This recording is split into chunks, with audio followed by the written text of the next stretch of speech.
All right, if you're an employer in New York, you need to listen up. There's a huge change in employment law called the Trapped at Work Act. And trust me, it's going to change how you think about training costs, bonuses, and keeping your employees on board. So let's just get right to it. I want you to ask yourself a serious question. Could your employment agreements actually be trapping your people? This new law is taking direct aim at those so-called stay or pay clauses. The ones that can put employees in a really tough financial spot if they want to leave. At the core of all this is a legal term you need to know, the employment promissory note. But don't let the fancy name fool you. It's basically any deal that says an employee has to pay up if they leave before a certain date. The classic example is reimbursing the company for training, but the law's definition is actually way broader than that. And here's the key point. After the February 13th, 2026 chapter amendment, the law's operative date is December 19th, 2026. Once it becomes operative, these kinds of stay or pay agreements will generally be prohibited and unenforceable in New York unless you fit squarely within a narrow exception. The goal here is simple. Protect worker mobility so people can pursue new jobs without being financially handcuffed to their old one. Okay, so here's our game plan. First, we're going to break down the big changes in the law. Then we'll look at what repayment agreements you can still use. After that, we'll dive into the super tricky misconduct gray area, cover the penalties, and wrap it all up with a concrete action plan for you. All right, first up, the big changes. To really get a handle on this, you have to know the timeline and exactly who this law covers and who it doesn't. The details here are absolutely critical. Now, the timeline for this law is a little funky, so let's get it straight. The original bill was signed on December 19th, 2025, but it had some confusing parts, so an amending bill was signed on February 13th, 2026 to clear things up. And here's the most important part. That amendment pushed the official effective date of the law to December 19th, 2026 and made it retroactive. That's your deadline. And there's no clear grandfathering, so anything still in effect on or after that date could be scrutinized. And that amendment also made another huge change. The first draft of the law applied to any worker. I mean, that's a massive category, right? Independent contractors, interns, volunteers, you name it. But the final version narrows the scope way down to just employees. For anyone in HR, this is a really big deal. It means this law doesn't cover your agreements with contractors, but your core employee contracts are squarely in the crosshairs. So, if most of these repayment deals are going to be off limits once the law becomes operative, you're probably wondering what's left. Well, the lawmakers did create two very specific exceptions, or carve-outs, that you really need to understand. The first exception is for tuition assistance, but not just for any old training. It has to be for what the law calls transferable credentials. Think of a degree, diploma, license, certificate, or widely recognized documented skill completion that you can take to other employers. The law also draws a line here. It excludes employer-specific, non-transferable training, and it excludes mandated safety or compliance training. But, and this is a big but, there are 5 really strict rules you have to follow. 1. It has to be a written agreement separate from the employment contract. 2. Participation can't be a condition of employment. 3.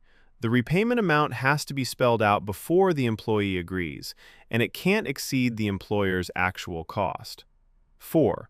Repayment has to be prorated over the required employment period, with no accelerated payback schedule if the employee leaves early. And 5. You can't require repayment if you terminate the employee, unless the termination is for misconduct. The second major exception covers stuff like signing bonuses and relocation aid. You can still have clawbacks for these, but they can't be tied to specific job performance goals. And the repayment trigger matters. These provisions should be drafted so repayment is triggered only by a voluntary resignation or a termination for misconduct, not layoffs, restructurings, performance issues, or other no-fault separations.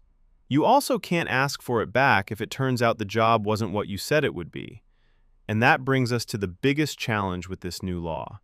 You've heard me say that word misconduct a few times now. It's the key that lets an employer ask for repayment, but it also opens up this giant, murky gray area that every single HR leader needs to wrap their head around. So here's the problem in a nutshell. The law doesn't define misconduct. That's it. It's silent.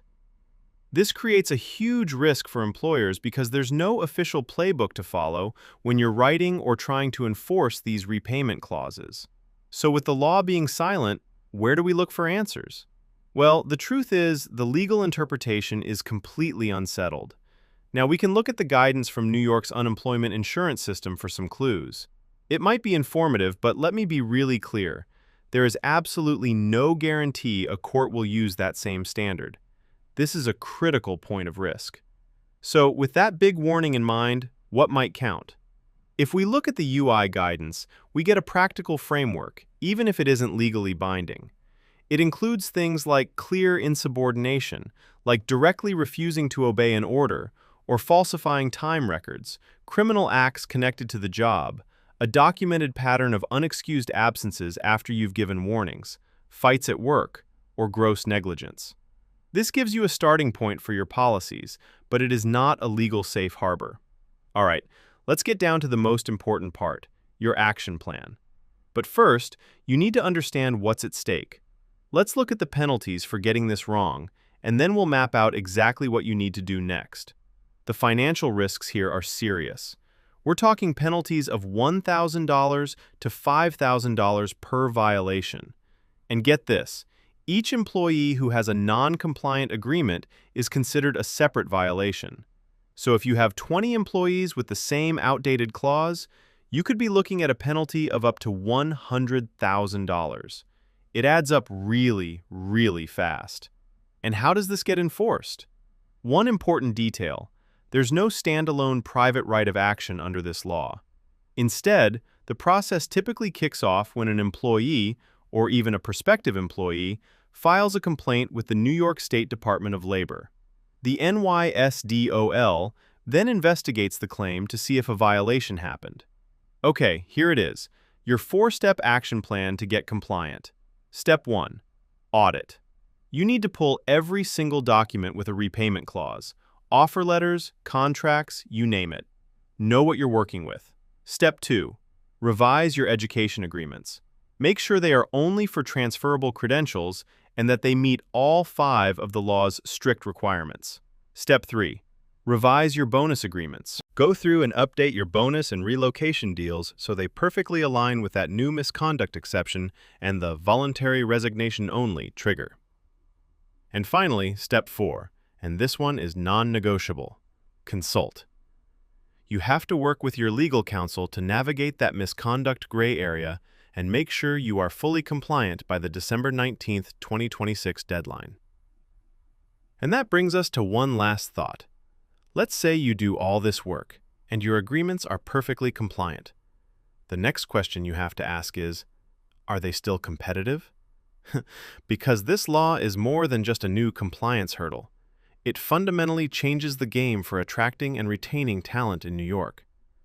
The end of stay or pay might mean it's time to rethink your entire strategy. And as always, this is general information, not legal advice. For anything you plan to enforce or roll out, talk with your employment counsel.